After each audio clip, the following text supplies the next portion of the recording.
In Shinjo City, Hitman Sakata finishes sharpening his blade and takes off in his fancy car. Later, in a house near the beach, some Yakuza thugs report to their boss Kano that a new gang is trying to take over the city. Irritated by his men's incompetence, Kano puts a knife inside one of them and slashes his face. Meanwhile, outside, Sakata sneaks around and brings down every guard on his way when blood starts dripping through a window and a man's legs appear on another. The men finally realize there's an intruder and rush to take Kanano to safety while Sakata continues to fight and kill thugs on the roof. The men try to leave with Kanano through the door, but bodies block it, so they take him to the second floor. Instead, Sakata expertly uses his blade to end the thugs coming after him, sending them rolling down the stairs. Eventually, Kanano reaches his car only to discover the driver is already dead. After slashing a few more guys, Sakata is thrown through a glass door by a gangster. They start fighting hand-to-hand using any object or piece of furniture found in the room. Sakata falls and the man sits on him to stab him, but Sakata cuts off his hand and leaves him to bleed to death on the floor. Then he goes to Ku's bedroom and uses a thug's body as a shield against Kano's shots.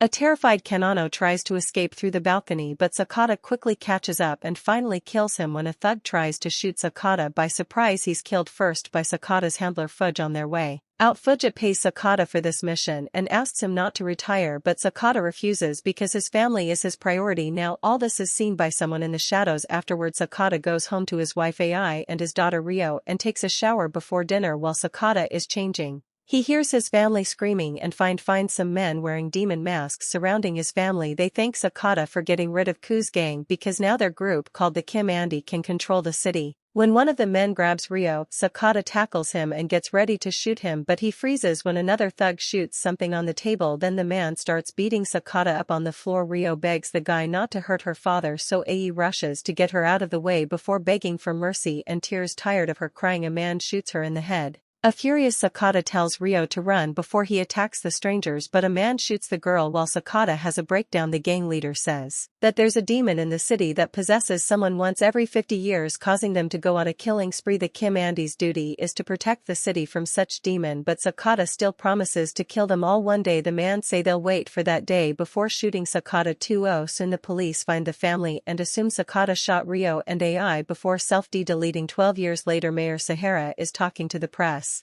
explaining how he transformed Shinjo City from a dangerous crime. A journalist named Kamima tries to ask about all the people who have gone missing and been killed in the last decade, including the leader of the group opposing the resort construction. But Sahara says it's all factless rumors. In the meantime, Sakata has been living in a vegetative state in a medical prison. When his sentence is finally over, Fuji comes to pick him up and takes him to an apartment in the slums, proving that the city isn't doing as great as propaganda says. Days start to pass and Sakata is taken care of by Fuji's relative Rod, who bathes him, feeds him and takes him on walks. One evening when they're returning to the apartment, a criminal suddenly jumps on them and stabs Sakata's arm as he screams his name. It turns out this is the thug whose hand Sakata cut off years ago, and he wants revenge, but Sakata still doesn't react. At the same time, Cam is meeting with the guy with a slashed face to ask him about the Kim Andy. The thug thinks Sakata was hired by the Kim Andy, and Kamima notices the day of the attack is the same day as the resort getting its business license. All this happened around the time Sahara became mayor. The thug also expects that the Kim Andy gets their money from human trafficking and illegal substances. The conversation is interrupted by a masked man who breaks the van's window, causing Kamima to run away in fear. The man runs after him to kill him with a hammer, while a second masked guy takes the thug out of the van. Then the men put the hammer in the thug's hand and give him a gun to force him to self-delete. They watch him die before they receive an important call at home. Fudge is practicing ping pong while thinking about the whole deal with Sakata and how he told the Kim Andy about the family, but they didn't listen to him when he asked them not to kill them. At that moment, when he gets a call with surprising news at the hospital, police chief Kotaro comes to check on the victim of a hobo fight in the neighborhood. He gives the two guarding officers some money so they can take a break. Then he enters the room, revealing the victim is Sakata. Kotaro is now wearing a demon mask and asks Sakata if he recognizes him, which means he's one of the Kim Andy who killed Sakata's family. As he takes an injection from his coat, Kotaro explains that 12 years ago, when the group realized Sakata was still alive, they received orders not to shoot him again. But he always thought they should have killed him. Then Kotaro injects Sakata's fore, unaware that his voice is slowly bringing Sakata out of his vegetative state. When Kotaro gets ready for a selfie, he sees Sakata moving again. After accidentally falling, Sakata grabs Kotaro and makes him fall, followed by some choking. However, Kotaro hits Sakata with a few objects to push him off and lands a few kicks to knock him out. At that moment, the Officers come back and Kotaro has to take mask to stop them from shooting. As soon as the guards turn around, Kotaro puts on the mask again and shoots an officer in the face using a pillow to cover the noise. The other officer isn't surprised because he's also part of the Kim Andy. When they discover a doctor saw all this, they shoot him as well. Suddenly Sakata wakes up and jumps on Kotaro, so the officer tries to defend his boss, which triggers a fight among the three of them. The officer ends up falling and stuck between the bed and wall, while Kotaro keeps on kicking Sakata, who manages to hit his enemy's head before trying to use the fourth line to choke him. Kotaro defends himself, and in the struggle they push the officer through the window. Then Sakata tries the fourth line again, and when Kotaro takes it off, Sakata finishes strangling him with the bed sheets. When Fuji and Raj arrive at the hospital, they're shocked to see Sakata walk out. He grabs some food on his way out, which triggers a memory of his family's death further feeding his desire for revenge. The news of Sakata's revival reaches the Kim Andy, including the guys working in the illegal factory and moving the girls for. The group drives to the factory and Sakata's body is dropped in a bag before Fuji and Raj leave. Once the factory owner Takoto sees Sakata fighting a bunch of his employees on the cameras and immediately warns the gate guard, who opens fire at the van. Raj is immediately killed, but Fujit is only wounded and quickly shoots the guards back after Takoto consumes his own product. He puts on the mask that marks him as one of the killers of Sakata's family. Meanwhile, Sakata moves through the different areas of the factory, bringing down every thug in his way by using items he finds around or even smashing their heads on the wall railings and machinery. A worker picks up Sakata with a loader truck and covers him with trash before dropping him on the floor, so Sakata throws a knife to kill him. Another worker in a cart opens fire, so Sakata jumps on him to derail the vehicle and steals the gun to kill a few more men. Some workers jump into the cart with him and Sakata kills them with his knife. Then he jumps off right before the cart crashes. Still hungry for revenge, Sakata continues to make his way through the stairs in a corridor, always killing all the men who try to stop him. When he reaches the office floor, he discovers Takoto is already outside pressing a button on his phone. At that moment the building blows up and Takoto receives a call from the leader, who saw the explosion and congratulates him on his success. However, Takoto hangs up when he sees Sakata coming out of the building protecting blanket. It looks like another fight is about to begin, but Takoto has run over Fujita, who falls to his knees while puking blood. He apologizes to Sakata for telling the Kim Andy about his family and agrees he deserves an end too. So Sakata doesn't hesitate to shoot him. Afterwards Sataka hangs Takoto and starts beating him up, but Takoto only laughs and swears loyalty to his leader. At that moment Takamoto's phone rings and Sataka hears the leader's voice. He furiously destroys Takamoto's mask as the leader reveals that his daughter is still alive. The leader turns out to be Mayor Sahara, and he explains that all these criminal activities bring the money to make the city progress. If Sakata wants to see his daughter again, he must let Kyoto go.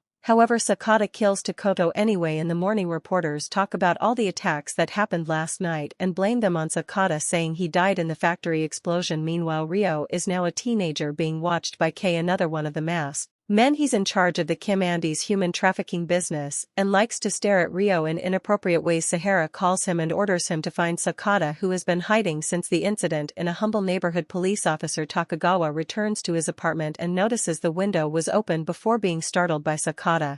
It turns out that many years ago Sakata saved Takagawa's life, and since then the officer has been passing him information. Takagawa shows Sakata a video of the Kim Andy killing the CEO of a security company. He also has the finger of the victim now. That company handles the security at the new resort. After stealing Takagawa gun, Sakata goes to the security company headquarters and kills thugs on every floor until he finds a small living space. While Ryo hides behind a couch, Sakata finds a board full of pictures of his daughter with Kei posing as her father. At that moment Kei comes in and the men immediately start to fight while Ryo uses the chance to run away. Sakata overpowers Kei and starts throwing him against the furniture all over the room. Kei retaliates by hitting Sakata with a table before trying to shoot him, but Sakata dodges and starts fighting him for the gun. When Kei hits him with a decoration to bring him down, he also insults him and Sakata finally realizes this is the guy that killed his wife. The gun is jammed, so Sakata is about to end this, but suddenly Ryo comes back and calls wound. Sakata drives to his hideout to grab his old blade and fancy car. Meanwhile, Ryo is locked up in a room at the resort. There are guards on every floor and every corner with plenty of weapons. Suddenly Sakata's empty car appears outside as a distraction, while Sakata himself sneaks inside to start killing thugs with his blade and the guns he takes from the dead men. He also uses any objects in the room like cargo carts and the fire extinguisher. When he takes the stairs, the fight continues and Sakata never stops killing men as he keeps going higher and higher. Most of the thugs are easy to kill, but eventually he finds a guy with a sword who manages to hurt him before he gets killed too. Pushing through the pain, Sakata keeps going until he encounters K. The men fight again, and at first it seems their skills are on the same level as he dodges attacks like a pro. K complains about Sakata showing upright when Ryo's body is starting to develop, offering creepy descriptions of her. K is about to stab Sakata, but he stops the blade and only gets a scar on his cheek. Then Sakata steals the blade and stabs Kai before hitting him in the head to knock him out. More thugs come after him. So by the time Sakata makes it to the last floor, he's exhausted. When he enters a room, he's shocked to find Ryo, who doesn't recognize him. This distraction allows the last masked man named Jin to knock Sakata out. Moments later, Sakata is taken to Sahara, who tells Ryo about the legend of the city demon. Sahara wants Sakata to become that demon and gets sword ready to kill Ryo, only for Takagawa to burst in with open fire. Most of the guards quickly die and Sahara uses one of his men as a shield to leave the room. Sakata calls Ryo's name and his words make her remember the day of the incident. Revealing that the shot had hit her toy, she runs to hide with Takagawa while Sakata fights JY, who uses a metal staff. Sahara returns to watch how easily Jin overpowers Sakata, who manages to only land a hit or two while JY continues to beat him up. However, after lots of struggle, Sakata finds an opening and stabs Jin before throwing him on the stairs. Afterwards, Sahara takes off JY's mask, revealing he's his twin brother, except Jin has a burn mark on his face. A flashback shows how they were kept apart as kids at first, but once they met, Jin would do anything for Sahara, even kill. Meanwhile, Takagawa is trying to leave the building with Ryo, who decides to go back for her father. After putting on his mask, Sahara starts fighting Sakata using his sword. Since Sakata is already heavily wounded, it's easy for Sahara to slash him over and over until he cuts off Sakata's free hand. This isn't enough to stop Sakata, who keeps dragging his weak body to throw more attacks. Sahara blocks all his blows but still gets excited because he sees that Sakata has truly become the demon of the city.